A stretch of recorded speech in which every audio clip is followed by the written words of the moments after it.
Syederalun, PPATK sebelumnya mengendus telah terjadi dugaan tindak pidana pencucian uang atau TPPU terkait transaksi janggal Rafael Alun Trisambodo.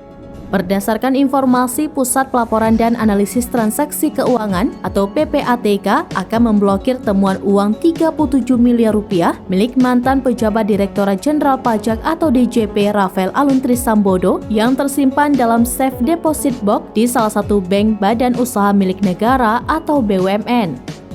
Kepala PPATK Ivan Yustiavandana mengatakan dengan singkat akan memblokir uang di deposit safe box Rafael Alun Trisambodo pada Jumat 10 Maret 2023. Kendati demikian, PPATK belum meneruskan temuannya ini kepada aparat penegak hukum atau APH yang berwenang seperti Komisi Pemberantasan Korupsi atau KPK, Polri maupun Kejaksaan Agung atau Kejagung.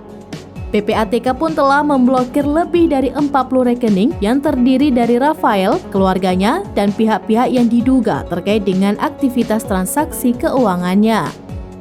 Jumlah mutasi puluhan rekening yang diblokir itu mencapai 500 miliar rupiah, terhitung sejak tahun 2019 hingga 2023. Pemblokiran sejumlah rekening di atas sebagai buntut ditemukannya harta tidak wajar Rafael Alun Trisambodo. Berdasarkan data laporan harta kekayaan penyelenggara negara atau LHKPN, Rafael Alun Trisambodo memiliki harta kekayaan mencapai 56 miliar rupiah. Dia pun telah dipanggil KPK untuk mengklarifikasi terkait harta kekayaannya itu.